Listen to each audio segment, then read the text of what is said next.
Okay, so this is more just out of a little sense of ego. I am just doing a recording of me. I know I've now jokingly said ruining models, but I have actually been told that my painting's quite good, including by the guy in Games Workshop. So I can't say that anymore, unfortunately. Now I've actually got to say I'm painting them because I don't want to make anyone else feel bad. There's actually quite a bit of that. Just to give just say what we're going to be doing today. So I have recently purchased, well, finally actually got round to going solid. I'm actually going to learn how to play Warhammer properly because I am an absolute lore fiend. I play the video games. Sorry, I thought that might have been somebody who's going to join the call. I am an absolute lore fiend. I play the video games. I have collected. I was also one of those. I was one of those obnoxious kids who was too cool to play Warhammer or Warhammer 40,000 properly. Well, never learned, and I collected sort of nominally Gorka Morka and Epic 40,000. Of course, Epic is the best game for somebody with a coordination disability to try and paint because they are very, very, very small. At the end of this, I might dig out some of the models I jokingly said I was going to ruin these. I have ruined those Epic models because thin your paints, boys, thin your paints. I know it's a meme, but yeah. Anyway, so yes, just to make sure I got my head around this, I have bought the Necron painting kit. I did previously do the Space Marine one, so that would have been the Ultramarines, and if I can find one of them as an example, right? So this was basically just out of the standard kit. There's my Primaris boy. Isn't gonna focus. There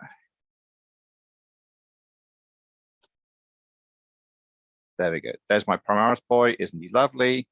Yeah, more than happy with that. The only thing is the U on the Ultramarine, not particularly good. This poor little webcam's going to really struggle to focus. Let's see if I can.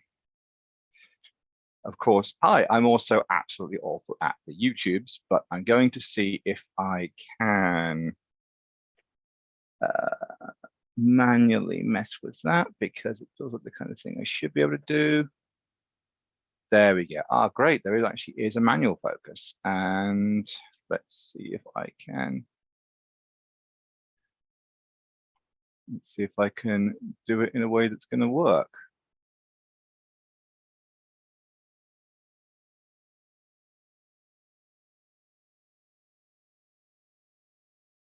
Also means that I've actually made sure my eyes are working properly, which, although that sounded a little too sinister, I mean, I'm just going to make sure that I can actually make sure that I've got as focused as I can.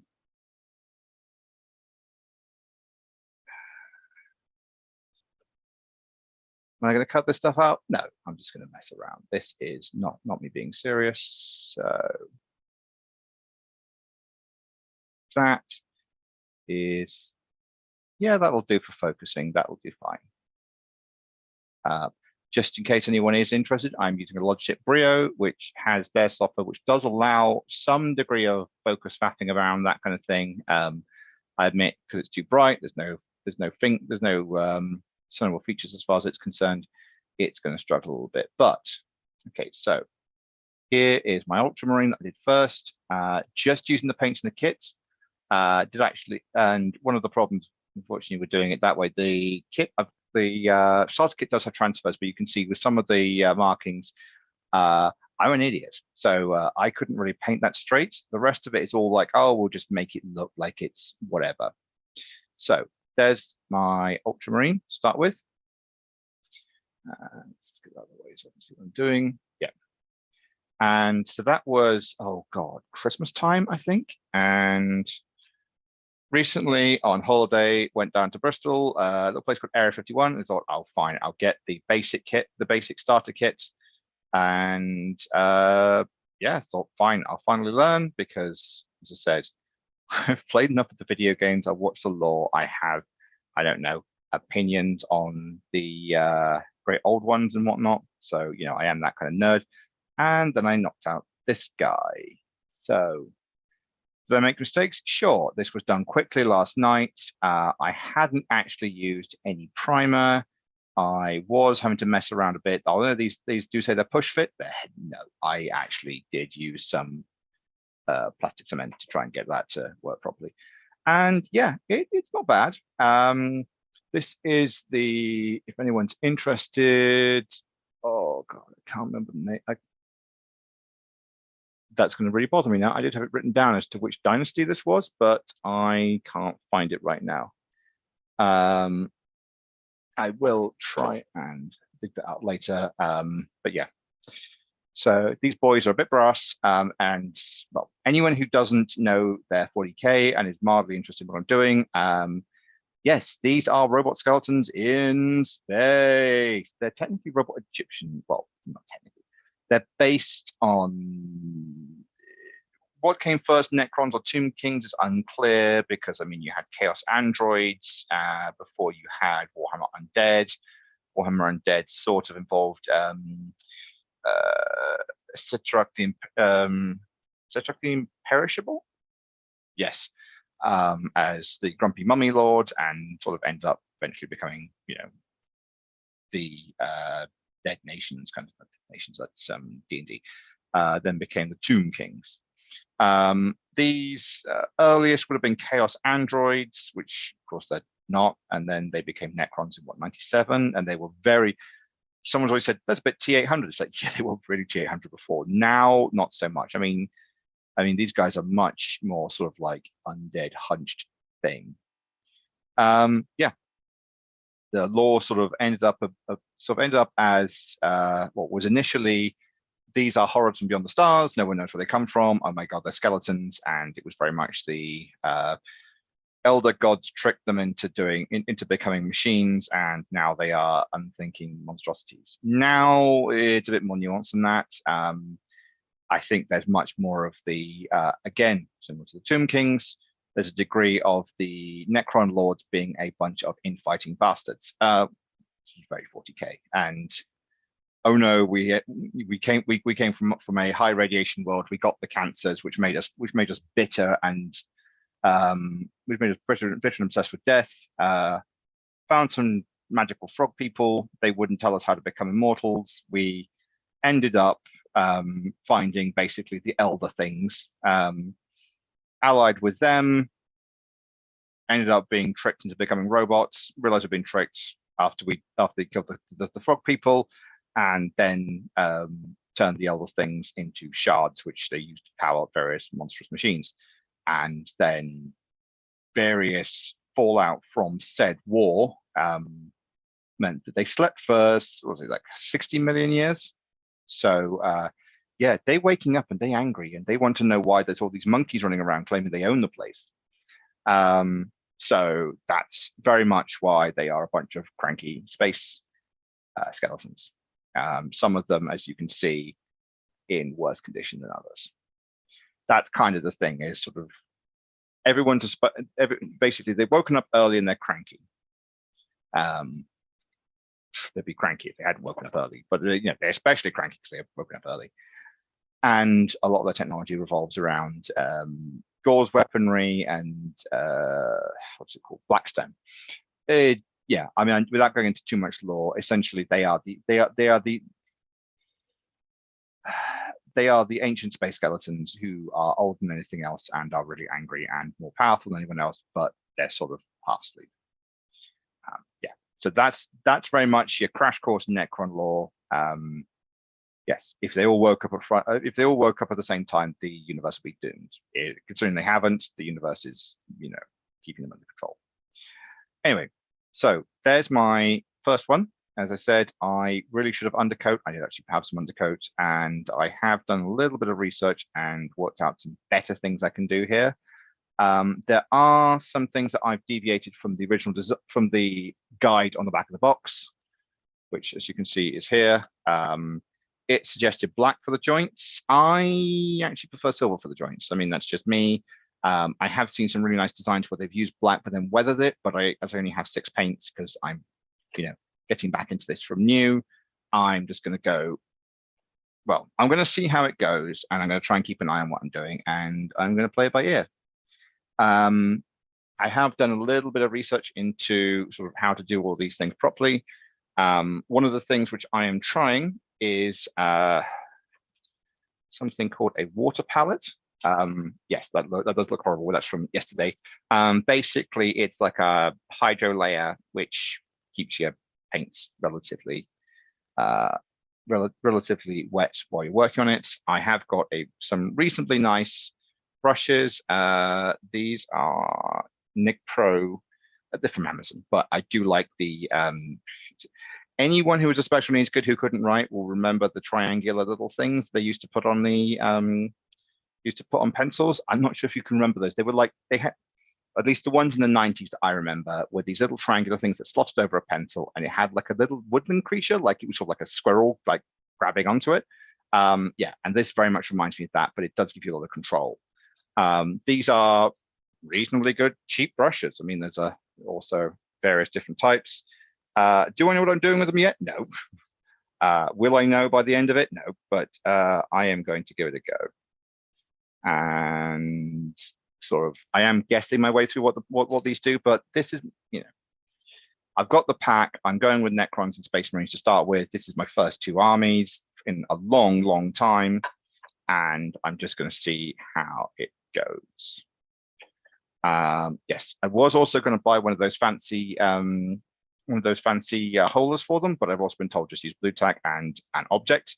So I've been trying to find something that will fit. Actually, you know what? That would probably fit quite well. That is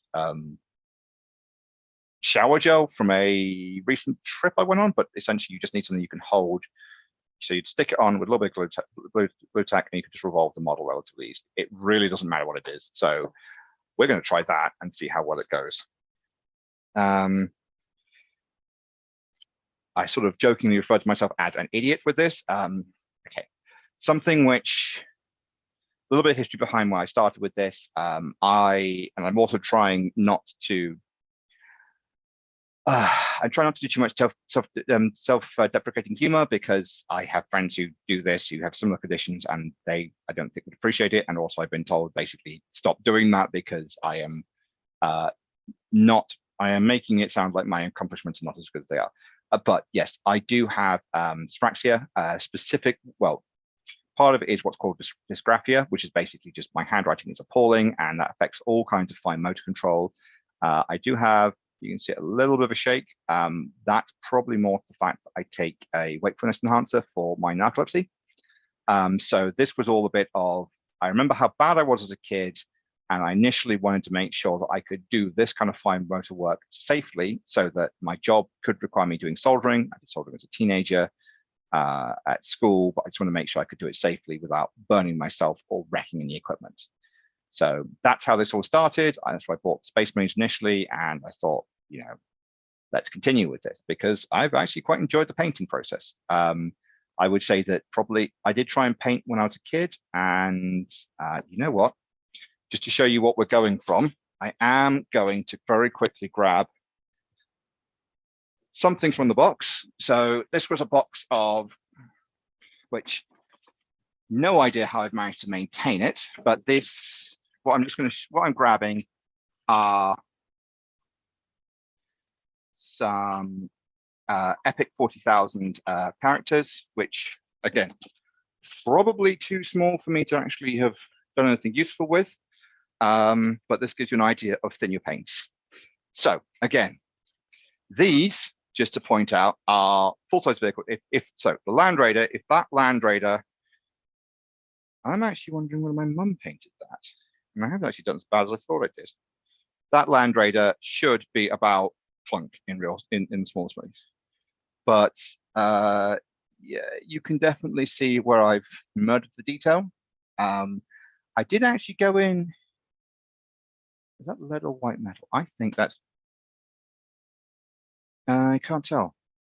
Sorry, I know I'm smelling it, but used to do shooting. I definitely know what the smell. Yeah, that's not lead. I know very distinctly what the smell of lead is, because as I said, used to target shooting.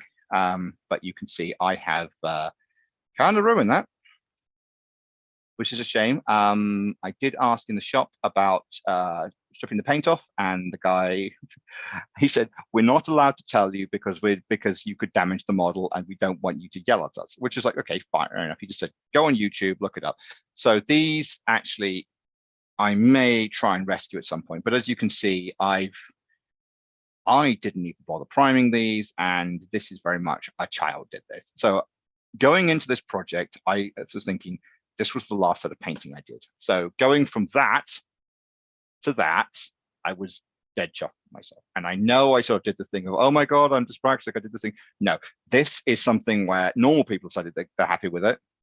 And I really need to actually own that. So I think that's one thing just to take into account with this. And this, as I said, I'm an idiot coming into this. I've literally watched maybe, I don't know, 45 minutes worth of instructional stuff and seem to have done pretty well somehow.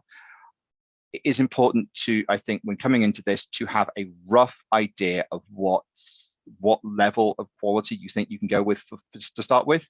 To be honest, so long as you actually thin your paints properly, just do it in one color. If you're really not sure, just base paint it. Just have it so, I mean, yeah, say for example, this is an ultramarine. You could just do the base color for your army, and you can always come back to it. So if you just have the base color and you want to try and highlight it later, you can do that. These are counters in the game. Let's not forget. Yes, this is artwork to a degree, and yes, we've all seen the Golden Demon stuff. Okay. Go on if you're not sure, go on Warhammer's website, have a look at what they've done, and that gives you an idea of what they call studio level is. Which, yes, that is what a human can achieve at this scale. Great. It's not what you have to achieve. What you have to achieve is something that people will go, oh yeah, that's all right. Probably a better idea would be like, if you're ever interested in this, go down to the local, it's now called the Warhammer, the shop, but I still know it as Games Workshop because I don't know why they did that, because it's not a Warhammer stuff. Technically, there's Necromunda in. Go down to the shop and have a look what they've got in the window. And that is going to be stuff that's been built by the guys who work in the shop. And these are just guys, yes, they're interested, but they're not like award-winning artists. They just go and having to, and put these together so they can go in the window. It's got to be good enough to sell, but you also got to do quite a lot of them. And they also, I suppose, rotate through. Same with this. The shininess has helped quite a lot, because it means that actually seeing the difference between the bronze and the silver. I mean, I know that they're very different, but it's something where it's splashing over, kind of just looks like dirt or like it's being torn through. I did just about be able to get the green glowing eyes, but yeah, again, with this kind of thing, if you just want to, I mean, you could very easily just do the green bit's the reasonably important one. You could have just done the gun in black and the guy and an undercoat, or a lot of the designs I've seen, a lot of the things I've seen, they're just undercoat in. I mean, I've done it in white. There's actually a brass that looks really good with this. Just the brass will do fine. You don't really need to go beyond that. This was just the undercoat that I had. I have also purchased. I've been recommended a gray rather than a white. White's good for making things shine. Black's good for the detail. Gray's a good compromise. You can get. I did see in the shop like 5 or 6 different, maybe 5 different ones. And so for these boys, there's a brass. Do the brass one. You can do it that way. And that brass would also be a good undercoat for, say, for example, a corn. Again, I'll try and make it so that non-Warhammer people is like the god of angry smashing things. There is a god of blood and angry smashing things. Blood for the blood god, skull for the skull throne. As you can tell, his color scheme is generally black, red, and brass. It's hitting things, blood, and explosions. So that's sort of where you can go with that. These guys were traditionally more of a gunmetal silver, but quite frankly, that can look boring. And so I think people have gone more, there's much more gold and brass and so gold, bronze, brass, that kind of and darker colors in their designs now. Anyway, I should stop putting this off and actually put my proverbial where my paints are. So yeah, always have your little pot of water and the various paints. These are only the 6 paints that came in the pack. I could go through them, but honestly, you can find them all. And I will admit, I don't 100% know what they're all for yet, but the key ones are, that's a base coat. So that's the one you just slap on everything, essentially, to get you going. That's the one where you could just dunk it. But that's the thing where you just plaster that on, always in your paint, etc., etc. You plaster that one on, and it will look fine. I mean, that's what most of that is. Those ones are more for like specific areas, such as that one, and then that's basically like grime and texture and shadow is the best way I can put it. It's basically, it's just shade. It is liquid highlighted shadow, essentially. As you'll see on the Space Marine, so you'll see it's been put around the edges. Okay, in this LED light, not sure if how well you'd see it, and this may not be the one I did the best on, but the idea is that you paint it around the edges of things, and it just gives a little bit of highlight. Yes, again, me regurgitating things I've been told. Don't always go for the thinnest brush. I mean, yes, I do have, that, but that's going to be for doing fine detail work. Don't try and do a full model in fine detail. You want something of a reasonable size. Is this a reasonable size? I'm not quite sure yet. It looks big enough, and it doesn't. I mean, of the ones I've got, there are ones which are clearly for, troweling things on, and that's about the biggest one that I think isn't going to, damage anything. Also with these pots, they're a bit of a pain to get open without, I mean, I did end up yesterday with bronze all over my hands, because when you first open them, they're a bit of a faff. Also, they do have this little lip thing, so you can try and get the paint you need out. Also, when I was saying about the glue, you can super glue, but one of the cements is probably your best option. Just be careful, because the way it works is it's sort of a fusing solvent rather than super glue is a sort of like a glues together, but this is more of a fusing solvent. And there is one of them, I mean, you can't see very well, but I'm not sure if you can see it there, but he did kind of get a bit smudged. The paint luckily got rid of it, but he did kind of get a little bit deformed from me clawing at it.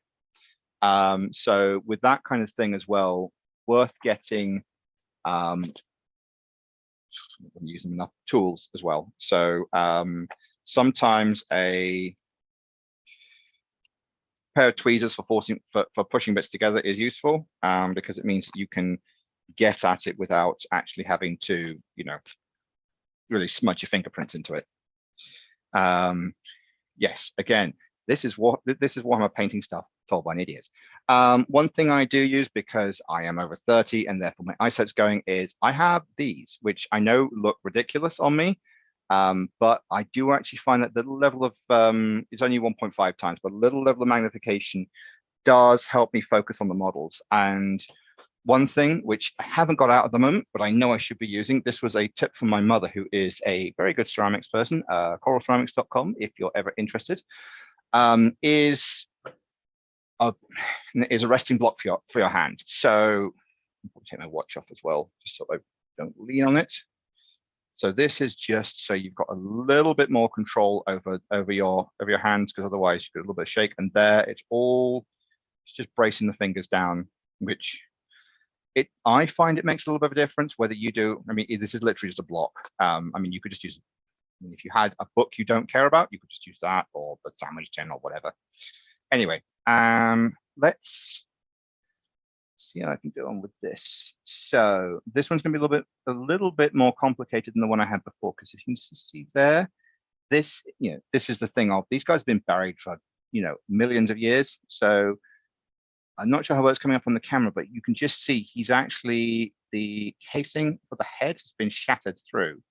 So the example ones I've seen had a little bit of the Tesseract glow painted in here, just to give the idea that you can see his brains coming, well, his processing unit, I suppose, coming through.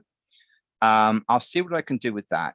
I'm also, there's a little bit of me also trying to make sure that I'm not picking up bad instincts with stuff as well, because I am trying to do as they say with it. One of the things is also so this is the base coat. Yeah, is sort of you can yeah, that's too thin. So I'm also getting used to the what's referred to as a water palette. So I'm also making sure that I'm getting it thick enough, because it did say if it's too thin, it kind of just runs away with itself. So I'm trying as hard as I can to get that right. And you know what, actually, having that a little bit of primer on it, I didn't put a lot on because I know they say do it outside. I just did it inside yesterday.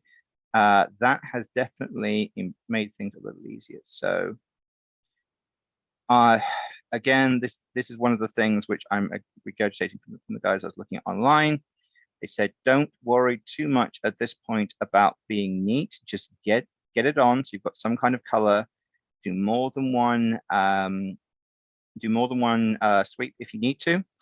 They did say this stuff dries in a couple of minutes. So what I'll probably do is slap the initial base coat on and get the other one done in a similar way. So just to say, I'm going to have the gun in black. So I'm going to avoid that for the moment. And this is one of the problems. This is one of the things, unfortunately, with the Necrons, the way they hold the gun. I mean, you could see with the Space Marine, because the way he's standing, I didn't have to worry so much. But because this guy is holding the gun right out in front of his torso, it's sort of in the way of where I want to paint things. So I'm not going to, this is not one where he's going to get I'm going to get too fancy with it. You know what? Next time I do one of the, if I end up doing the whole army, well, we'll end up doing the whole army. I might just do the undercoating, the initial coating in a brass of some kind. I'm also trying to get used to the way this behaves. I may have put too much liquid or not got it flat enough. Just trying to get my head around the concept of the water palette. And I may end up going back to, yes, yeah, I've got that a bit too runny, but it's okay. Yeah,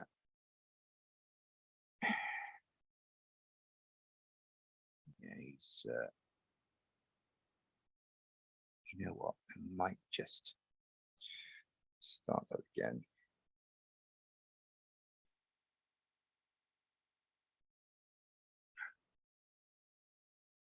Give me a second. I'm just going to place that.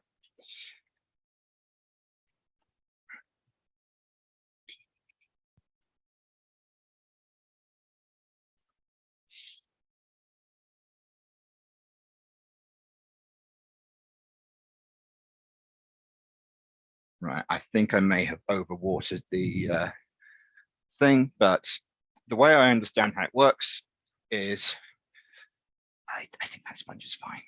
Go about a fresh one. Is essentially you've got a sheet, so semi-permeable sheet that the ink shouldn't go through. It's almost like a rice paper thing, and then there we go. You just need to smooth it down, I think. Really hope I'm doing this right. Please yell at me in the comments if I'm not. And I think that's probably going to be a bit better, because I think I had it a bit waterlogged. That's right.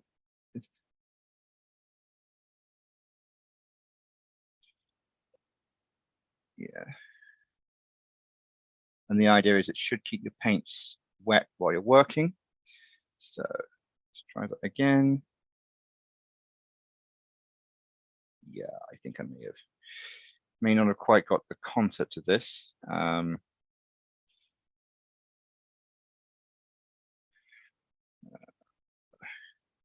Hi, this is an idiot doing this, which is very true. And I think I've sort of got it. This was working a little bit better for me yesterday, but we'll see if I can make use of it now. And at least it's not coming in too thick. There is at least that. Yeah, night. Just move over to doing a regular palette. Yeah, I think that's one I need to get my head around a little bit more before I start making too much use of it. I'm just going to use the plastic palette thing that came with it. One of the ones that one of the guys who actually knows what he's doing, he recommends using a well, he used a tile for his initial one. So yeah, I think that's better consistency. And he's trying to get around all the pieces.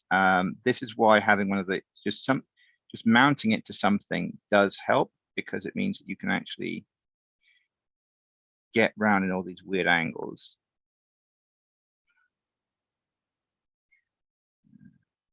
So let's just try and brush off a bit again.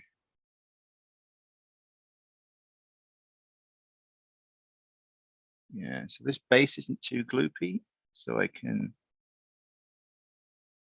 Says he ruining the cartouche. Yeah, I've put on a bit too thick, I think. It's all right. You can just use the brush to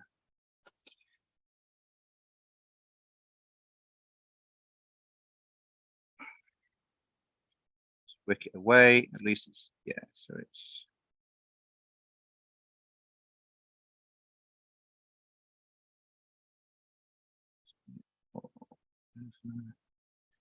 and already I know I'm complaining, it's like, oh my god, I'm doing this too thick or too thin or whatever, but this is 100 times better than the me trying to do this as a child.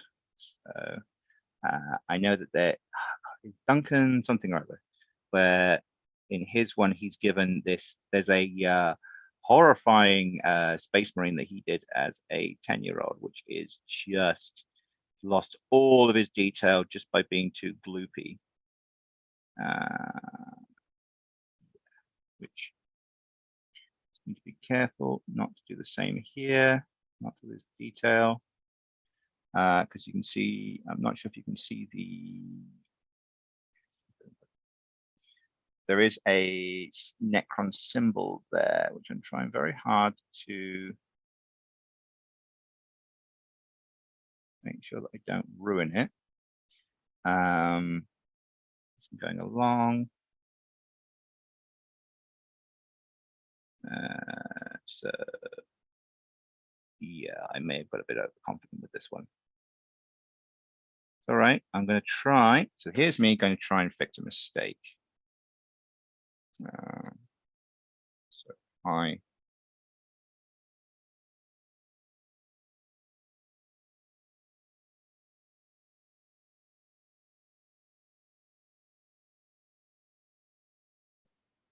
try and wick away a little bit of that.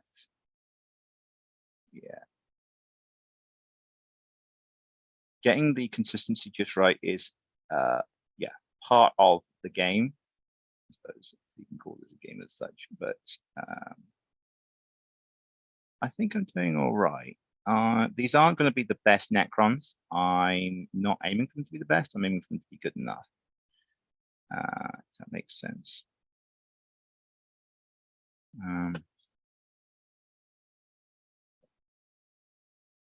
And yeah, I'm also trying to ingest knowledge that has been imbibed upon me. I'm not quite sure that's the right way to put it. That sounds like someone who dumped knowledge on me. But I think now probably that's the point where I should stop fiddling with it. The concern was, have I ended up saturating his piping? I'm just trying to get off any extra I think I put on there. I mean, that's all right. That's not bad, and I could have done a lot worse. Hear my friend screaming at me, screaming that I need to take solace in my victories. And anyway, I think that's probably more than enough to get going. So what I'm going to do is put him to one side and find something I can. Actually, what I'll probably do is, because I'm not going to do too much on him now, is just that off, and probably could have done is just stuck this on one of the paints I wasn't using. So here is Necron number 2. And again, just get him up to reasonable level of coatedness to start with.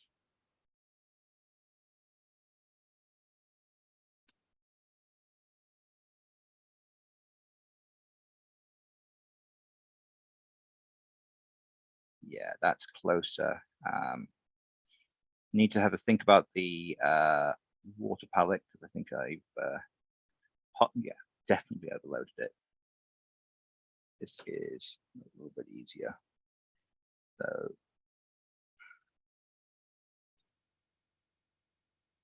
I will experiment with the water palette at some point. I'll just use a bit of sprue. That's one thing as well. If you just need to try and get your head around like how the paints behave, is excess sprue is, I mean, you're not going to get any detail because it's not anything. There's nothing on it because it's basically just, you know, a brick. But excess sprue does help.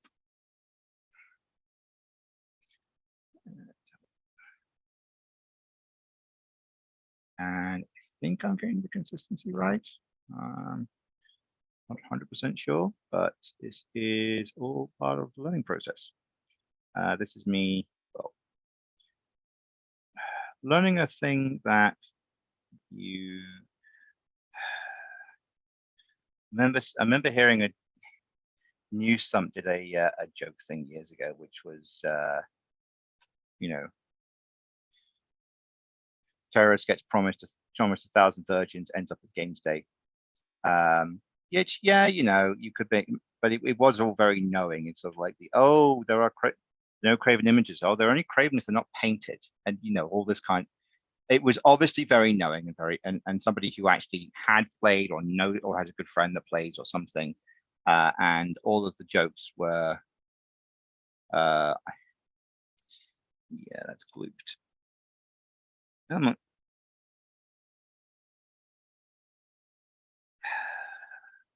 It's so hard not to gloop. And it's, well, that's the key thing, is don't gloop, if that is even a verb.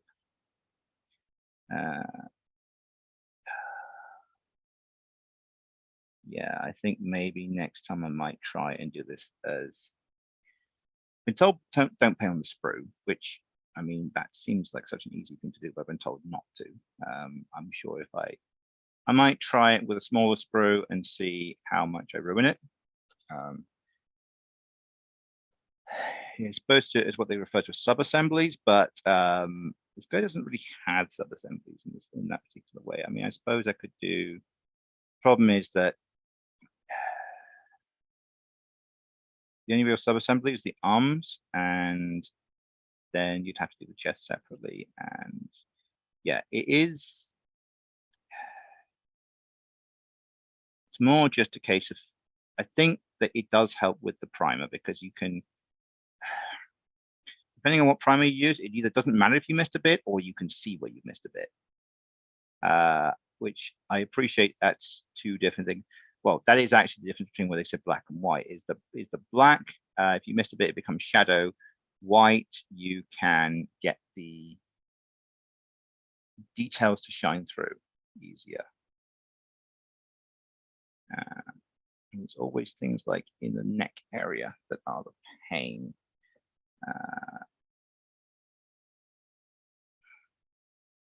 Also not convinced with the push fit. I'm not sure if you can see that there's a gap in the skull, which that was more because I didn't want to push it too hard, because, well, one, because I actually smudged this guy with the glue, but also not wanting to break it. The push, so you know, I have seen people say, don't worry with a push pin, just cut it and glue it. So yeah, push fit is a nice ideal, but at this scale, you're going to break something, I think, personally. So, and also the problem is with the push fit is that to a degree, the paint seals it in, but you're going to end up wrecking something. Now, if I'm really gentle, I might just about be able to get those bits. So, no, I did it the wrong way around. Okay, doesn't matter. The gun I'm going to do in black. I'm going to chop it off there, and I'm going to. So, you could do these as energy. You could do the blades as energy weapons. You know what? I'm going to try it with one of them. I'm going to try. So with that one, with the first one I did it as sort of like a rusted metal, and some of that is just the plastic coming through. But with this one, I'm going to see if I can. So these three are very much sacrificial models. They're not part of the. They're not part of the army that I bought. So I don't really need to worry too much about if I cock it up. And yeah, so that I think I've got all of him. I think so. Looking good so far. The gun's gonna be done in black, and I will come back to that in a second. And let's see how our other one tried, because that was a slight worry.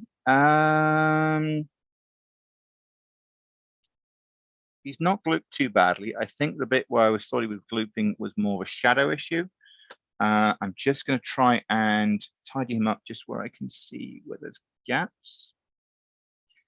And try and get the feet. And then I'm going to try and do some of the, and then I'm going to do the black area.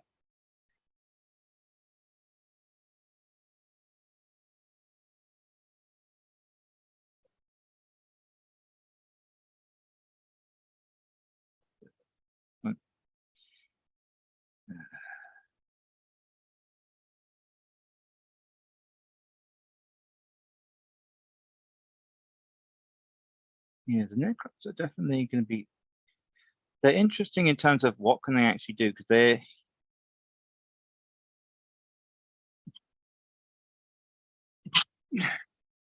their history is they're very much the arrogant but tragic types. So there's definitely, there are little bits where you're like, yeah, I'm not quite sure where you were going with this.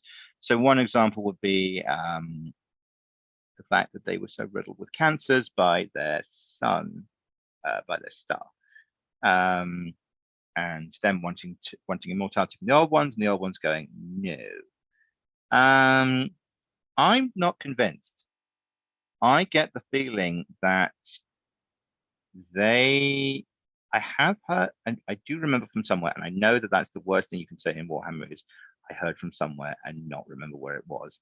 I have heard from somewhere the idea that they viewed their form as sacred, and they are the best, and it is the world that has caused them to go awful.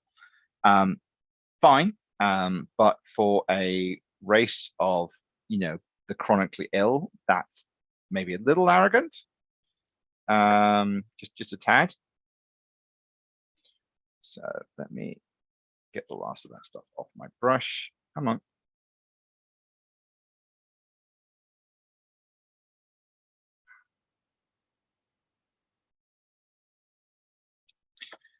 But I reckon there's a degree of the old ones said, have you tried genetic engineering? And they went, no, we're not doing that. And that ended up being, oh yeah, they refused to give us immortality. Personally, I think there's an aspect of that, because it just seems more Necron in a way. Yeah, and also the degree of like the old ones not wanting to give them actual immortality and just saying, look, we can help you extend your lives. No, we don't. But it requires you adjusting your physical form, and they hated the idea. I mean, yeah, that is my personal headcanon. I don't know how much that would actually fit with the lore, but that's how I think of it. Yeah, I've got that a little too thin. This is this is part of why I'm doing this, is so that I can get my head round the idea of too thick and too thin for the paint, because it is a bit of a, I have to try and get it right. Though don't be, though if you're getting it in too thin, it's more running. But if you're getting it in too thin, you can just go back and do it again. Yeah, maybe I'm being a little too conservative with the paint. I'm very much trying to get it not flooping and not running, which is definitely a balancing act, especially when you've got models this small. I think I'm doing okay.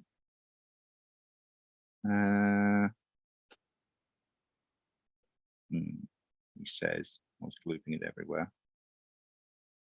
I think that's hopefully gonna dry off with. Let's place that on.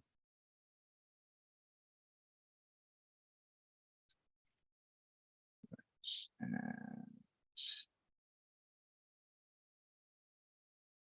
this is the bit, getting it round stuff like this, which is the bit I'm trying to learn, is trying to get the right angles on the miniature to paint the bits I want painted and not leave paint everywhere else. So I'm not sure if you can see a little bit of me getting black on the gold, but how often yeah, these mine are going to be a bit grubby. I know that, and I'm okay with that. But how often are you going to look that deeply into that part of the model?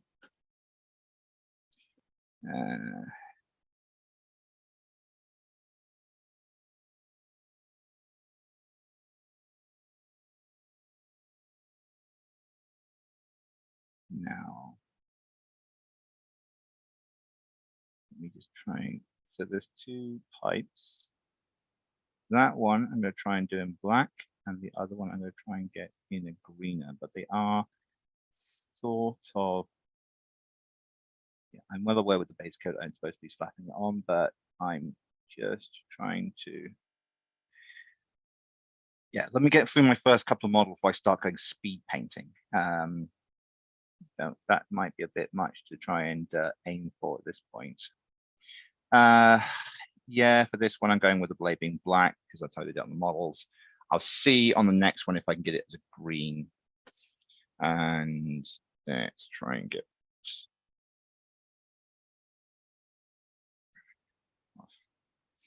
So try and aim for a little bit thinner brush because I'm going to be in a smaller area. That might end up being useful at some point just to get right round things. And we'll see. So no, actually, sorry, thinking it through, I should try and do some of the black on him, and I do need something else to stick into. Yeah, that'll do. It's just a handle. It doesn't need to be anything complicated or fancy or whatever, and using the blue tack is easy to get on and off. Yeah, so we'll try and do black.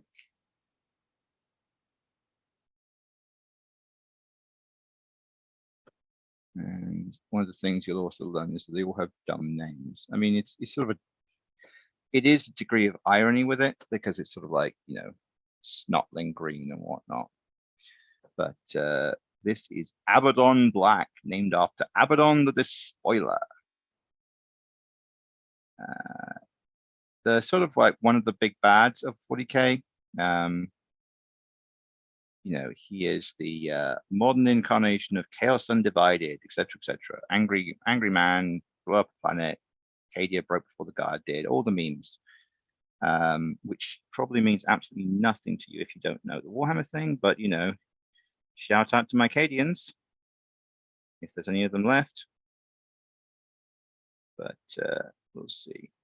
Anyway, Yeah, so they all have that kind of name. Sometimes they're named after various characters.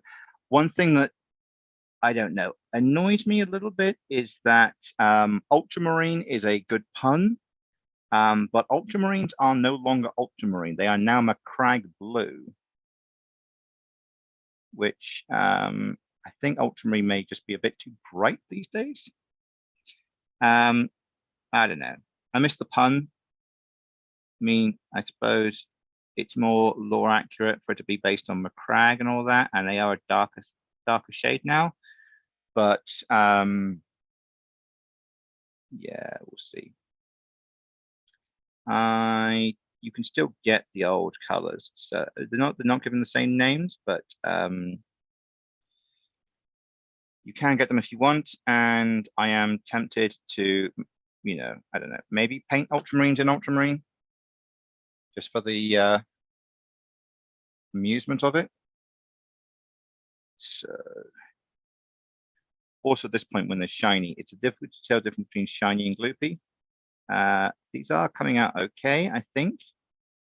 I think you can still see the detail. I think has been retained. It's yeah. So drying is part of you actually working out how you've done, which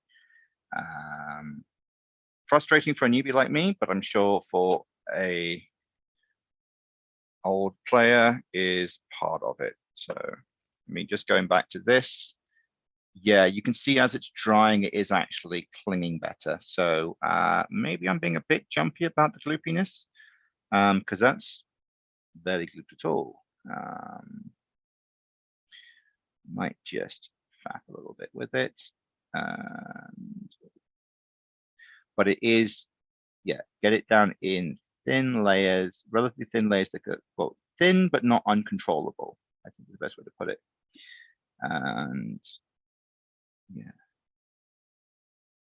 think I've got most of what I want.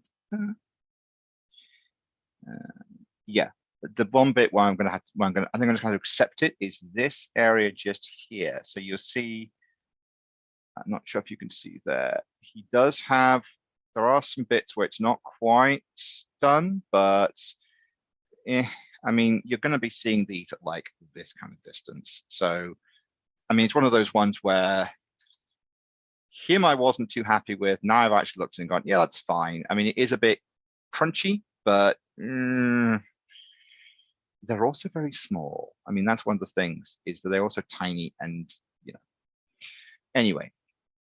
So I think I've done enough of the black on those two. Let's just get some of that black out. I will wash these as well. I probably need to get some well, someone says something about paint soap. I do have a little bit of paint thinner, which I was hoping would act as a solvent, but that's not actually what it's for. It's for I have a butane powered I have this thing which I'm wondering whether I'm even going to try and use, which is basically like a tiny air. Anyway, we could try that. I can try that on another model another day. I don't want to have a faff around with that now. So what I'm going to use now is Runefang Steel. So I was recommended that I use Runefang Steel, well, one of the brighter colors to pop out the green. You know what? I reckon actually I'm not going to do that. I reckon with the green, I'm just going to paint it. I know I'm still faffing as it's drying, but I'm faffing as it's drying and trying to get the coat better. So I think I'm going to have to go over this again. And as somebody said, oh, the impossible march toward perfection. So yep, there is a degree of that. Are these going to be good enough? Yeah. You know, I have painted them, which is very much the minimum requirement. Are they painted any good? The artist never likes their work. So I am going to try the. Now they said don't do big areas with a thin brush, but I want to try and get that as neat as possible because that is the bit where I don't want to get this weird green everywhere. Let me just give it a bit of a shake first. And let's go for the one that's a bit drier. So this is hopefully, you can just straight from the pot. Yes, actually, you know what? I think I was right. I think I made the right decision with. Got to be really careful there.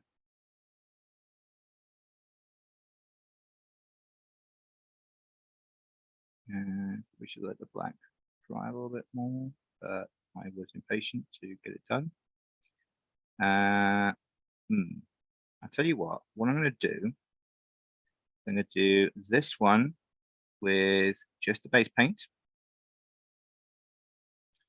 And I'm going to do the other one with the silver and then this on top. I want to see how it comes out.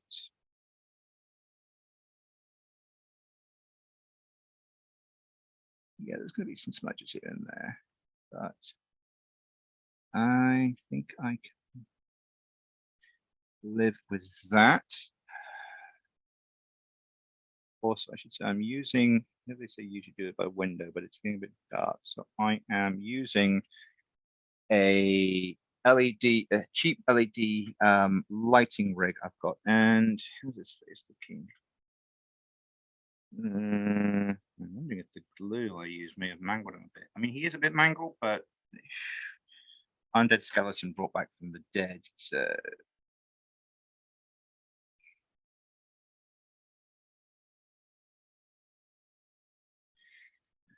that is the bit I was a little bit worried about, was him going full doopy eyes like that.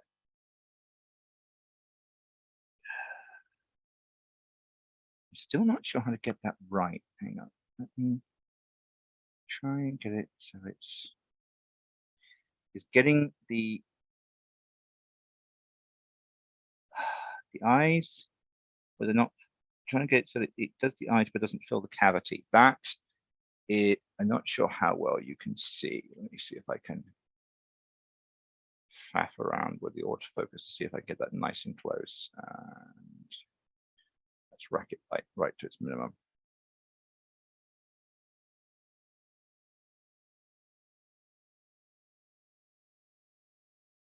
Oh, great. Minimum isn't actually useful in any way. Never mind. At least I know that now with this thing.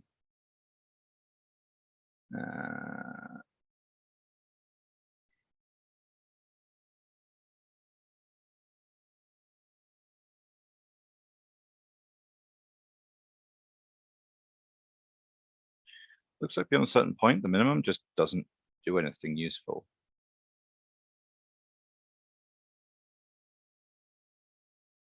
That's actually much better. Right. Okay. So you can see, actually, yeah, that's good right in there. Yeah, that's the thing I'm trying to avoid, is the gloopy eyes. I'm going to have to click that out.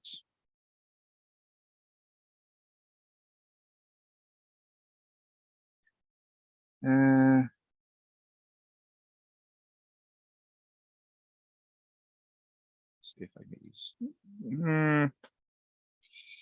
Yeah, I think that's one where I'm going to have to sort of admit a bit degree of defeat.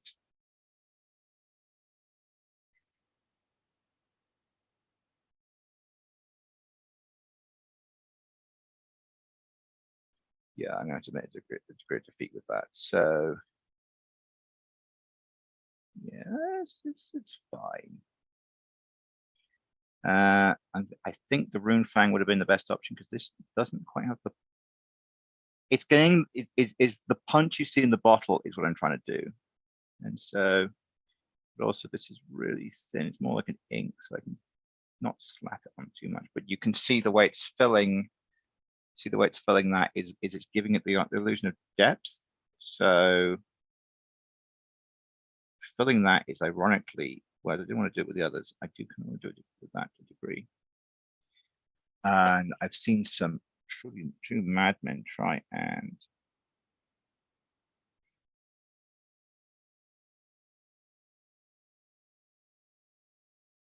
Yeah, I think that actually works. It's just giving the central cartouche a glow.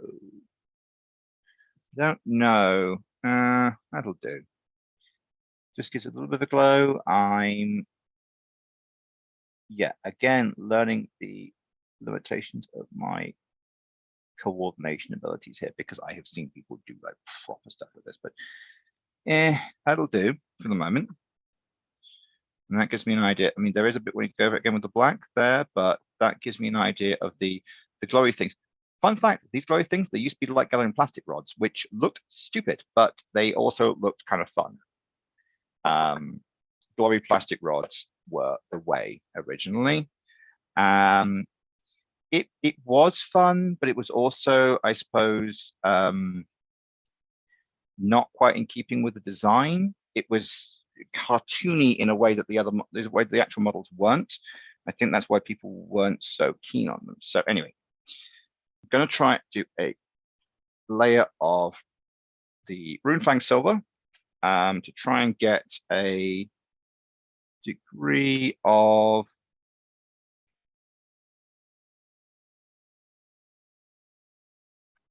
shine on this one, which I can then put the Tesseract over. So yeah, I can see where they're going with this, because it's supposed to. Yep, too much water there. But I'm not sure how well that come up on the camera. You can see it, the wicking effect, just pulling it out. So I just need to, it's a bit kludgy to start with, just get it. Still learning, still trying to get my head around how paint behaves, because my primary creative outlet over the past, I don't know, 20 years has been photography. So, I mean, it's very much the IT man press button and art come out. So yeah, I mean, I'm not as good as I used to be, grumble, grumble, grumble, but I used to basically be able to run the F numbers around in my head, which there was something satisfying about seeing all these numbers jumbling around in your head as you were doing stuff. So the way paints behave is a bit of a new thing to me. I think that'll do. I'm also going to give him a little bit of, so for the brain case, a little bit of the silver in, just to give the green a backing, I think. Let's see how that works. Now, so the original models say do this in black, so things like the joints. But I think I actually prefer them in silver. I like the idea of seeing pistons coming through. So what I'm going to do is I'm going to do this one in silver the same way I did with the previous one, and I'm going to do the next model with it in black. And these are very much test models, because I have a full army to paint, but I want to get my head around what I want to do with it. Too much gloop, and I'm also aware, I can't remember what it's called, the collar, the fairing. You want to try and avoid getting ink on that, but I always find it hard doing that. I just find it really hard on getting it on. Yeah, probably need to worry less about glooping, because this paint ain't thick. I think it is more it is a control thing. It is trying to make sure that the water in the paint doesn't end up causing me problems. Yeah, so what I'm trying to do with this, I'm going to try it in black as well, is the spine. I'm doing that as like part of the endoskeleton and the plating being exoskeleton. So what I'm going for is their design, their motif will be, well, what I'm trying first is silver endoskeleton with bronze highlights on the exoskeleton. Well, bronze bronze plates on the exoskeleton. I think I'm using it. Yes, because I suppose the Necrons do have an endo and exoskeleton. Let's just try and whip that away a little bit. And trying to do the joints. So, as I said, the design said joints in black. And I'm doing joints in silver now to see if I can improve on joints in silver that I did before. And if that works, then joints, so not sure if you can see there. So his bum, yeah, again, think of this like as kind of his pelvis, I'm viewing as an armor plate. So I'm going to be, his pelvis is going to be, you know what, I might try that little angle brush to get in some of those hard to reach places. Yeah, let's just see if that helps at all with, and then, so I really should have done this before. So you can use, I'm not sure if you can see there, this bit is basically, if you think of him as being almost a zombie, those are his internal cooling cable. Brush fell, never mind. Those are his internal cooling cables coming out, because him old and him badly repaired, badly in need of a full servicing. If there even is a Necron who knows how to do that. I mean, there probably is. Would they bother with an underling like this? Probably not. I mean, because this guy is like baseline Necron. This is, well, you say baseline Necron warriors are the baseline, seen as the baseline, but there were also Necron civilians.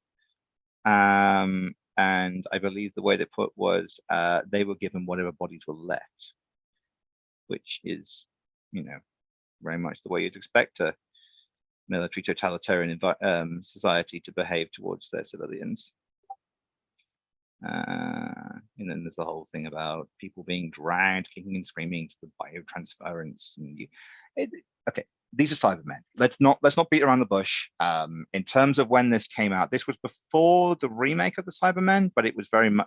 But these are essentially Egyptian T-800 Cybermen in space.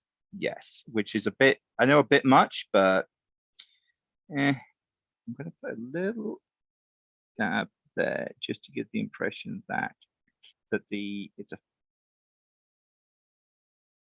that going to work.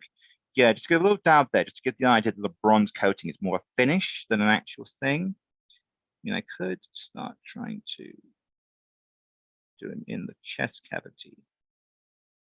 So this is the, I mean, that's one thing we can, that's something which you could get away with this, I suppose, the way I'm doing it, is that he is tarnishing more than anything else.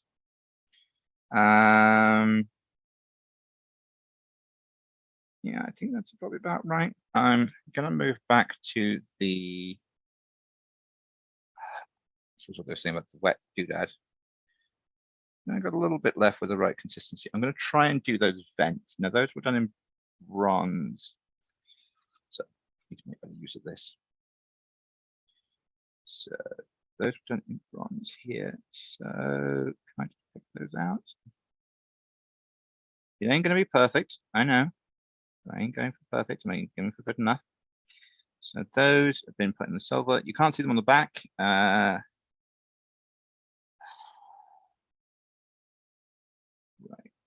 So I think that's a good place to drop back to the other one.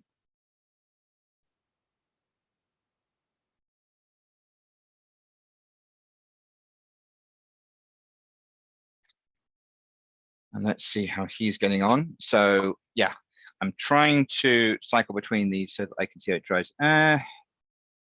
Yeah, that's unfortunately he's run a bit there, which is fine. What I can do is just try and clean him up a bit. There is some damage to the face, which I don't know if that's the original sculpt or whether that was me making an ass of you know, that was me cocking up the original gluing, but it doesn't really matter with these guys. I mean, they are going to be mangled. I suppose it's almost trying to make it so that they mangle in a. It's too much on the brush.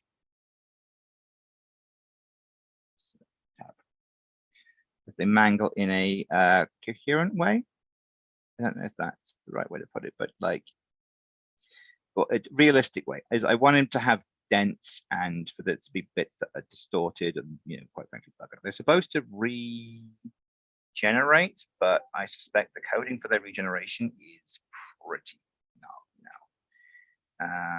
I mean, 60,000 years, 60 million years. There's this thing of yes, some of them have died because tectonic plates crushed their tombs, which what on earth could you do about that? And like some of the so I would say if you want to get your head around the kind of court pettiness that goes with the modern Necrons, I would recommend the Infinite and the Divine. Basically, it's essentially two Necron lords trying to steal something that they don't know what it is. There's some amazing old piece of Necron tech that they want, and they don't really know what it is, but they know it's shiny, and they fight over it over, I don't know, thousands of years. I mean, there's one bit where Praising the Infinite, the who I described as a kleptomaniac museum curator, which I'm sure he would hate. He'd either hate or laugh at it. I can't tell which. I think the problem is if he gets attention, he'll probably just put you in the museum and like put you in time stasis. Anyway, so Trazen and oh god, I can't remember Trazen's the other guy's name. That's going to really bother me now. But basically, one of them is like a collector of things that he puts in this, which he's become obsessed with preserving things, regardless of function, which is very Necron. It's why would you go using these things when you can preserve them for all time? It's like, well, why would you preserve them for all time when you can be using them? That's going to really bother me now because the only one I keep thinking Setrak, but that's Setrak the Imperishable, and he's not this. He's a Tomb King. So anyway, I think I've done okay with that. So I've got my joints in silver. I was going to do these joints in black, wasn't I? I distinctly remember myself saying that, and I don't care because it's actually come out all right. So yeah, I can see under this harsh lighting, it's hard to it is hard to tell. Let me try and faff with the focus again.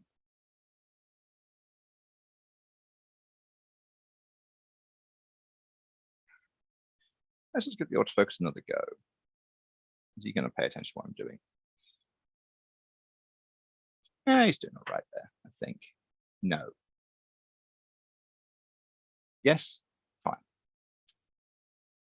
Yeah, so I think that's come out okay. I've really not used the black in the way they would have suggested, but yeah, my model, I'll do what I want with it. And I think the silver's worked out okay.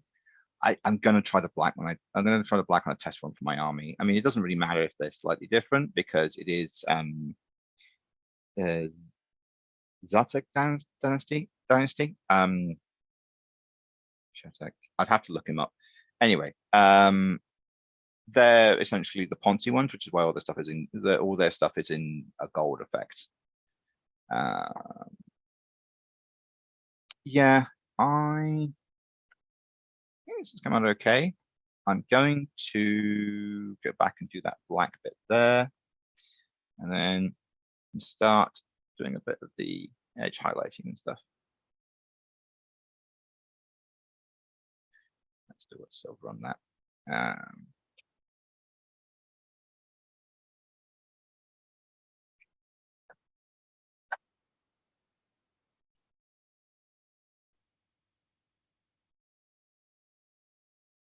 Yeah.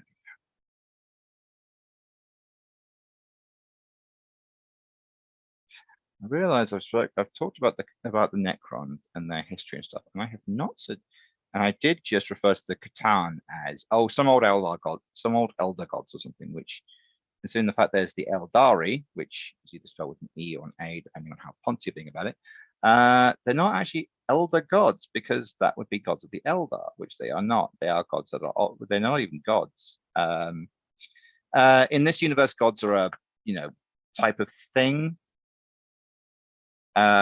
There's at least one other dimension to reality, one other corporeal. There's one other existence in the universe, in the galaxy. It's unclear whether or not it's in any way finite or infinite or whatever, called the warp. And the warp is the Sea of Souls, I think, is how the Eldar refer to it, which gives you an idea what it does. It's to a degree thought made manifest, or rather, we are humans and most other animals, and a lot of other animals are sort of like semi-warp beings. We are sensitive towards it. It's how our minds work, how our souls work, I suppose. Although some people don't have souls, which is a whole different thing. But to be honest, in the world of 40k, I think that might be a better option. It's just you die, you don't end up being eaten by the eternal horrors. It's like, yeah. If it's the worst thing you can do is shoot me, then great. I'll take that option.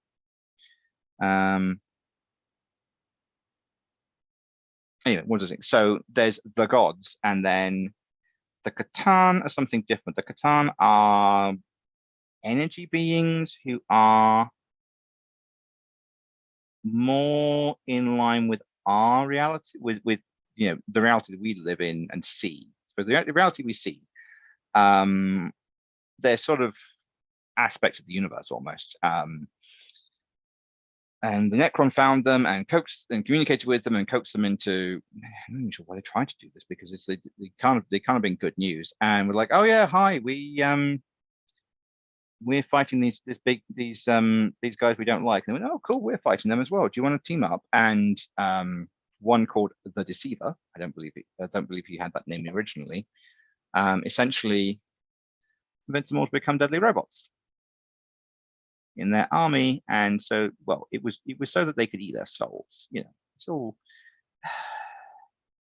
If you're listening to this and going, this is stupid, we know. That's the whole point. Is it's dumb as a sack of hammers. We are fully aware of that. I mean, look at it. I am painting a robot skeleton. Look. Anyway.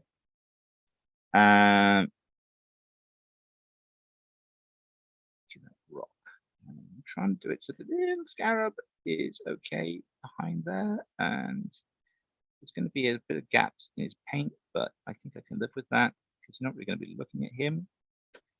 Yeah, I mean, when I was saying with the Egyptian thing, that they have tiny helper robots called scarabs, who are tiny and help.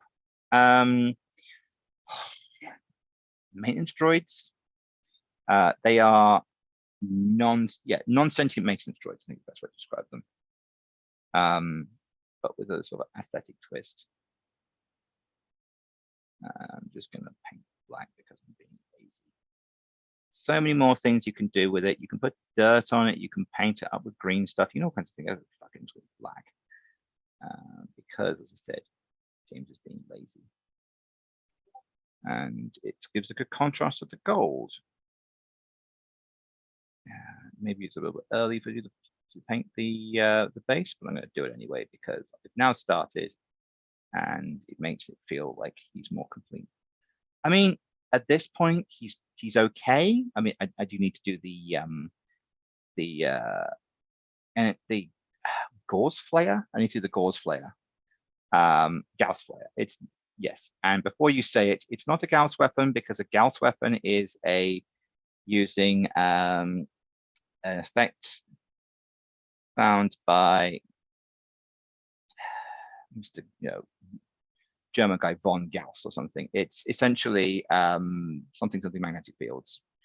Yeah, it's about pushing magnetic fields in different directions. It doesn't exactly matter. But anyway, that would be like you moving a railgun's a different thing. The railgun is sort of like a Gauss weapon on a rail, but it's using induced magnetic. induce current by magnetic field in order to accelerate something. This is not. This is using, weird space lasers to melt people. But the idea is that the Imperium, humanity, is dumb and stupid. It's basically they have no idea what anything is, so they called it a Gauss weapon because they don't really understand this thing. I mean, the best description I've heard is it's a really weird little teleporter, and it sort of teleports bits of you out, which sounds horrifying. Though I'm not entirely clear on that because, I mean, this is where we get into you can tell this is for nerds because it requires pedantry. And yes, it requires a lot of pedantry. And it's the kind of thing where it's like, oh no, actually it's like, oh no, I think you'll find that, et cetera, et cetera. Anyway.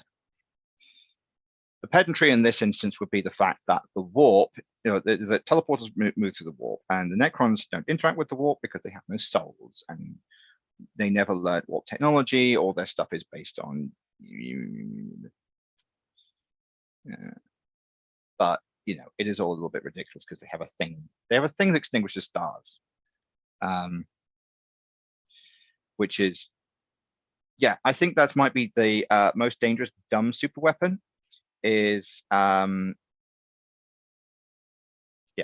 thing that extinguishes stars. Essentially, it is a map of the stars that is so accurate that if you change the map, it changes reality. Okay, not the stupidest idea I've ever heard in sci-fi, but it's playing pretty close. So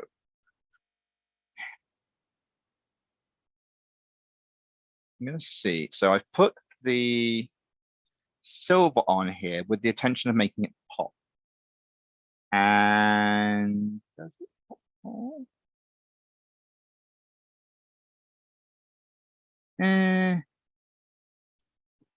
I don't know. We'll get. Tell you what, we will get it all spruced up, and then we will compare it to the other one and see how it comes across. I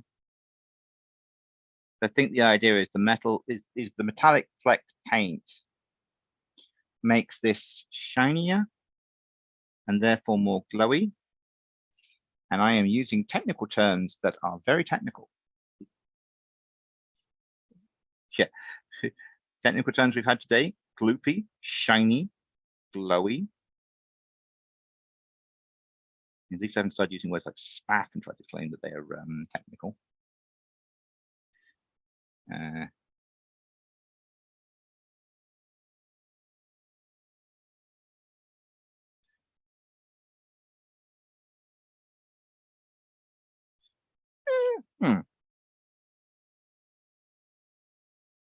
It's different. I'm just not sure it's coming from the camera. I don't know. I'd like drawing more, and then get my head around what I think of it. And what I would like to do, if I can get in here, is to do his brains. That was quite fun with the touch. When I saw it in the design.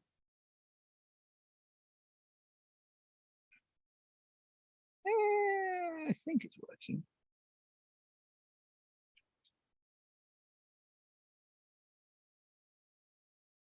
And let's see if I can get eye.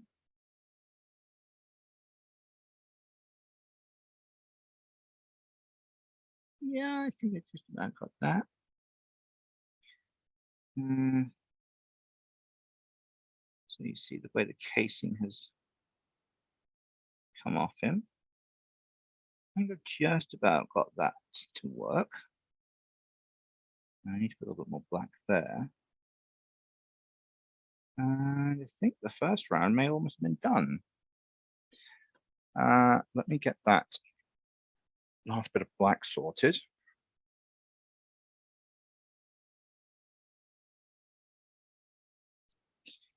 Yeah, the paint is starting to dry up here. I do kind of get my, not even focusing properly. Apologies, this is, some point I'll do this properly with a proper camera and lock the F number and whatnot.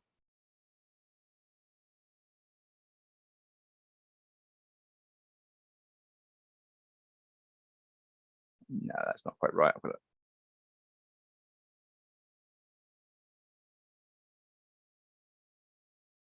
There we go. That'll at least do. It's focusing about the right level. Just gonna get that back in there. Yeah.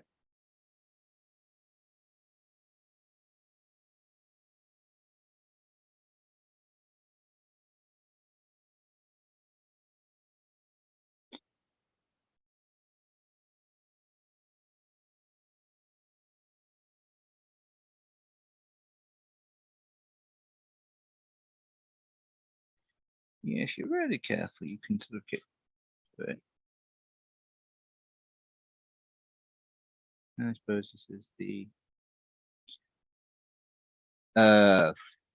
sixth model I've painted since I started getting back into this. And yeah, Warhammer guy was happy with the other one. I mean, I know they're supposed to smile and nod when they see your work, but he was like, "Yeah, that's not bad for first one." I was like, "Well, yeah, you know, it's within the first 10."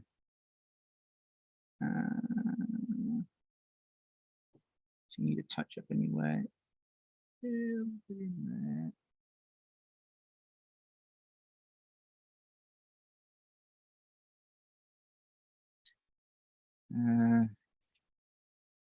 Yeah, I can see a gap just there.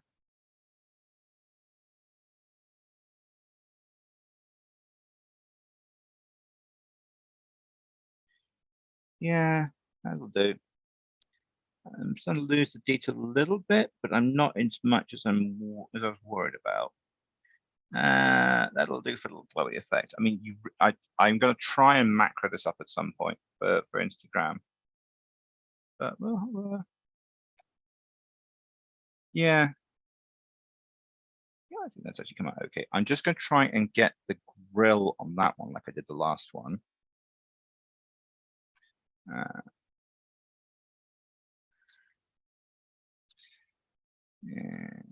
Sorry, I just realized I clunked him, and it looks like I didn't do any damage, so that's fine.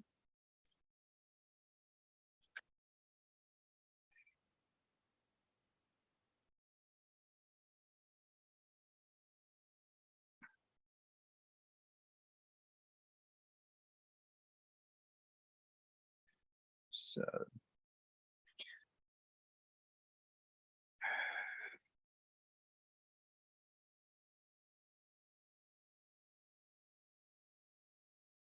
oh, okay. Actually, that's for the base. I'm gonna try him on that one. It's not the Abaddon Black, which is a bit too black. I'm just gonna do a little bit more of that brass. Just oh, I see where I clunked him. But as suggested, just pull off a little bit of it. Oh, you could. So put a little bit of that in there. Just. I mean, I could probably do that with a wash better, but yeah, just got rid of that damage. Cool. And a little bit more of the brass. I just want to try and do that detail. Is it going to be perfect? Nope. Is it going to be good enough? Yep. So the idea is you can get those grills. Now, okay. Yeah, it'll do. It got a bit of the glow there, even though it doesn't quite look right, but I suppose the glow is going to be difficult. And just I'm just spraying a little bit of. Well, I should probably do that with the shader. But okay, so they ain't looking too bad. I'm gonna go overall with the green, but so what? I mean, his brains are coming out. So it's gonna look a little bit weird, especially with an odd chappy as it is. So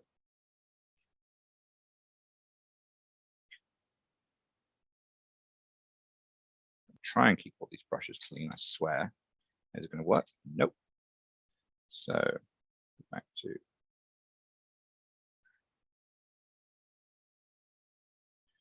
now. Which one did I just do?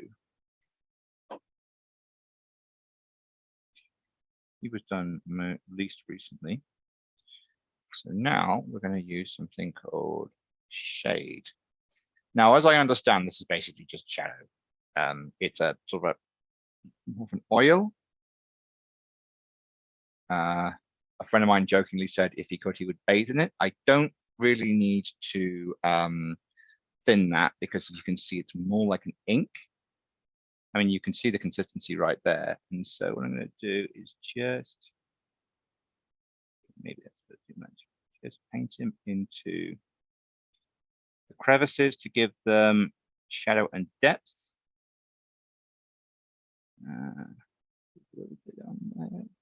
No, that's way too much. Try and pull that off.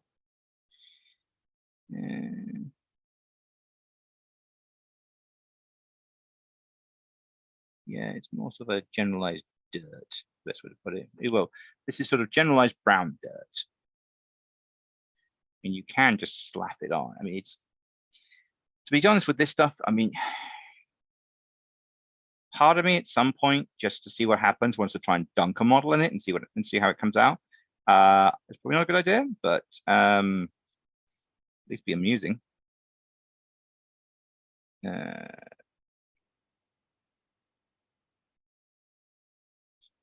That's basically just to texture him up a bit.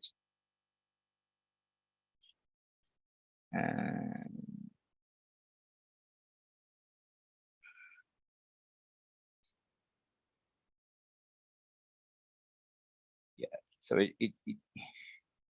I know like this, it looks almost like a gravy, but I think as it will dry, it'll thin out a bit.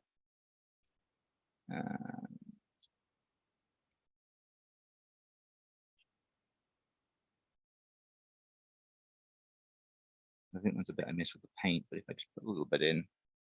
So yeah, these are, you know what I've realized these really remind me of in terms of the color scheme of the old ABC Warriors, or at least as much as I know about ABC Warriors. 2000 AD, robots would basically just, fought because reasons. I think they may have actually been like forgotten from some war, fighting each other because no one told them to stop, which, yeah. Anyway, so that is, I think I'm happy with him as well as I can do. This is still like models number 5 and 6. So I'm not going to beat myself up about any inconsistencies. But this is more just, as I said, if I can, there's a degree of if I can do this, so can you, which I'm aware it's not quite how it works because high ableism, you don't have any, like, I don't know, you don't have any hands, you can't do this. Well, you can't do any hands, you can't do it the way I'm doing it. I'll put it that way. It's, yeah, this is one of these things you'll be really careful with. It's like, can everyone do this? No. Should we say everyone can do it? Yeah. I think it's, yeah, it's better to say that everybody has the opportunity to try and do it, not that everybody can do it, or that people have the opportunity to not do it. And this has been my TED talk on ableism. No, seriously, I'm not going to TED talk on ableism. I'm barely disabled. See, I've got myself going in a loop here. Hi, anyone who's listening to this who may possibly be offended by what I'm saying. I'm an idiot. Well, no, I actually know a lot what I want to talk about, which is why I keep twisting and turning. But seriously, if I can do this, the average person should be able to at least get to this level. I'll put it that way. And if you haven't got to this level yet, then keep trying. Yeah, I'm not 100% sure this has worked particularly well with this camera because I am doing bright lights and tiny models, and trying to keep it in a degree of focus is hard. I could be doing it with a better camera. I mean, yeah, it's a good webcam, but it's designed for like people at a distance. Anyway, I'm in terms of the model itself, I'm probably going to stop there. I think that might actually, yeah, that's probably going to be enough. Yeah, I think I've managed to get it the way I wanted to do it. Like I said, I'll probably, with some of the other ones, try and do the black in the joints like they do in the models. And I'm also going to try the gray primer next time. But that last thing, I am going to actually open the, which one was it? Not the other one, black, the layer, that one, technical astrograde. I think that's going to be one of the smushy ones. I think that's going to be one of the texture paints. I know it says technical, but you know, they keep changing the branding and things. I think I know what I'm talking about. And really, isn't that in life all that matters? If you're the one who understands what you're saying. Where's that brush go? I think the brush I want is the one that fell over. Yep. So I want a relatively big brush for that. So I'm going to drop, get the paint out of that.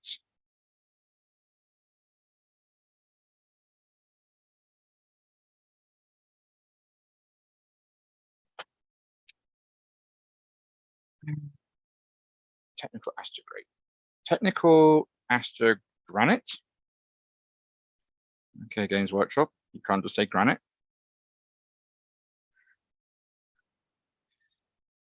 Actually, there's a sort of a joke thing, the rule of cool, and I think that really does apply to Warhammer sometimes, because some of the things they said, some of the things that you get in the game, it's like where they've said things, it's like, you just said that because it sounded cool. You have no idea what you're talking about. I mean, the Gorse Flare being one of them. Yeah, so you can see that's more of a texture paint. It's got grit in it. So I'm just gonna slap that on the base. Just give it a little bit of oomph. People have pointed out that you can do things like sand. Midwinter Minis point out it's like you can use actual dirt off your driveway. Just glue it on. It's like, yeah, you can. Don't know where your dirt's been. That's your own business. I suppose it's the old joke of don't lick your ministers. I mean, if you're Anglican and you're married to the minister, please feel free to lick him so long as it's them. So please feel free to lick them if it's in the privacy of your own home. If you're Catholic, I don't think ever licking the minister is a good idea. But also don't lick your miniatures, because I don't know how much this stuff comes off. I mean, I could varnish to make it really stick, but I don't care. I'm not exactly going to be washing these regularly. I mean, I'm almost tempted to see what happens when you put one of these in the dishwasher. Mangle it, ruin the dishwasher. But there you go. This is in my TED talk. Right. I think I'm at a point where I'm happy enough with those. As I said, this is the first army and second army. Well, the Ultramarines were the first ones to done. These are the second ones, but it's all within the same sort of thing. And I think I'm reasonably happy with that. I've done slightly different effects on each one. So if we go back to our boy here, I've made the gun more silvery. I actually think I'm gonna maybe stick with this, with making the gun parts silveriness. You know what I might do? I might just see if I can give it a glowing tinge. I mean, it's, as I said, these aren't part of the army I bought, so they are kind of sacrificial. So these are my learning tools. What I'm going to do is just, no, I'm going to edge it with a small brush. I'm going to just see if I can get a little bit of the glow effect on the edge of the blade. And I think the answer is probably going to be nope, but I want to give it a go.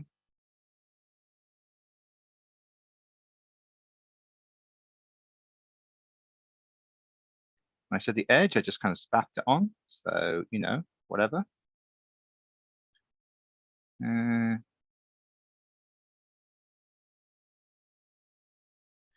Yeah, so okay, so you see there the way he's gone almost tree-like. That was me putting it onto Abaddon Black. That was a mistake. I mean, you can see glory thing, not glory thing. Yeah, that didn't work, but never mind. I mean, even this gives it sort of like a mudded up effect. I think I'm just going to leave the base blank for him, actually. I think it looks okay like that. I don't want to try and be overly complicated. Let's see if I can just improve the eyes a little bit.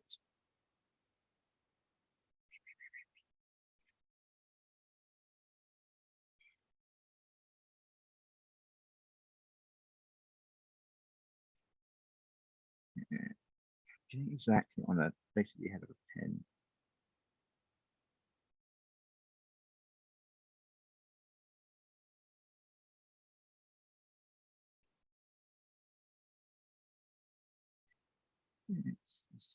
And there we've gone too far. That's the problem. Is like nothing, nothing, nothing, and sockets full of spooge. But I think that's about as good as I'm going to get. So I think that's glowy enough, but not spooged. That just ended up looking dirty, which yeah, I'm okay with that actually. And then you got your charged doodad. Maybe to do a little bit of just so you can see him, because the tesseract thing can glow from inside, and they're not in good condition. So I suppose I could do more of it, like glowing out of this. No, I don't think I'm gonna go that far with the carapace. And yeah, I think that was a mistake, definitely. But it's fine. I'm just going to ignore it. I've learned that because that just looks, it looks like moss, which is not what I was going for, which is fine, but I'm gonna remember that you know, don't do that thing. So yep, there you go. There was the two other Necrons I've painted. Just wanted to live stream it because friends said they were interested in seeing how I did, and also gives me an opportunity to ramble and kill some time on a Tuesday evening. But I would say I am actually pretty happy with those. I'm going to put these on Instagram. As I said, I'm just doing this with even expensive webcams, just a webcam. I'm just doing it with a webcam. I might at some point experiment with doing it with I have a micro four thirds camera, which yeah, I could see if I could try and do that. Maybe. But okay, so I'm going to put these on Instagram, and so you can get a better look at what they actually look like. Because even at this scale, with my eyesight, there's a degree of yeah, I could kind of see what he looks like. But also, I'm going for this the Space Marines are very clear as to what is what, almost to a degree. Whereas with these, because it's using so much metal, is the metal sort of reflects off itself, which is exactly what you want from this. So it actually means Necrons as a starter army were a good choice. I mean, that actually looks, yeah, even in this crappy light, it looks like a really mangled old robot skeleton, which is what it's supposed to be, mangled old robot skeleton. So I'm actually quite happy with how those have come out. Yeah, next time I might take another stab at the Space Marines. We'll see. But just going back to, I think he was the worst of it. So here is my poor little dreadnought. And here is my Necron. There is, yeah, that jump, admittedly, yes, I was about 10, 12, no idea what I was doing. There was no, yeah, I really should have gone in and done one of the painting sessions in the shop and tried to get my head around it there, because this is just crap and fine. Like I said, a child did this. I'm pretty sure that one was done by my mother. In fact, I'm almost certain, because she did try and pick out some detail. Wasn't quite sure what she was doing, but then again, you know, hey, middle-aged woman, play with this thing for small children, teenagers, whatever. And he's actually been thinned to a degree, so he's all right. I mean, I could take another stab at that. I'll see if I can find. We'll see. Anyway, this has been good fun. As I said, I'm feeling satisfied with the ones I've got. As I go forward, I'll put it this way. I jokingly said, James is going to ruin 2 models. I haven't ruined these. These are perfectly acceptable as Necrons. You can tell what they are. You can tell they are the. God, I'm actually going to find it now. Necron dynasties.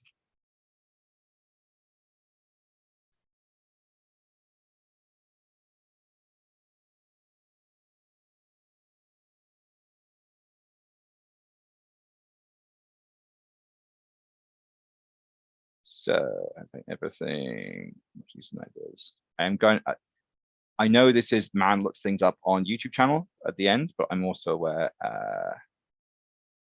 the Zaltec dynasty. So this is Zaltec dynasty, which is okay.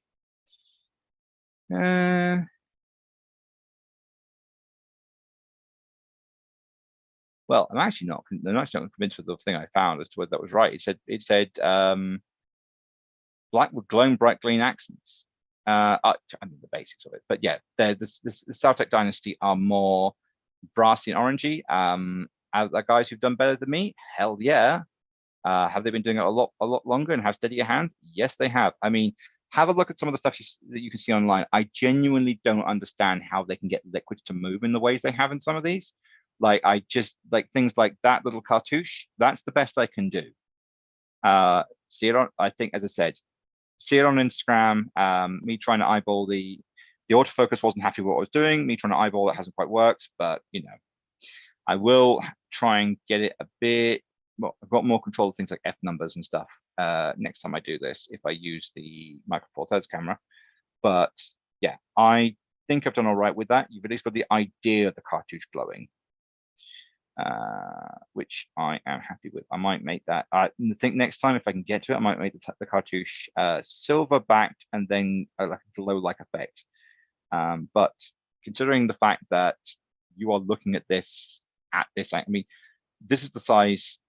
You see the size of my hands? This is actually genuinely high detail work as far as I'm concerned. And this is great what I can do. And it's not that much different from what was in the shops. I mean, it's better, of course, but and then you've got, I mean, that was one of my first ones, which I'm still very happy with. Trying to work out what to pick out with the details as part of it. Like, do check out the anyway. Thanks a lot for watching. If you have watched, I am going to. I think it was just fun doing this for the first thing, but I think I'm actually going to put the rest just on Instagram as I put them up, as I put them together. Maybe more in groups because I've now done the aren't these cool? And yeah, thank you very much for watching.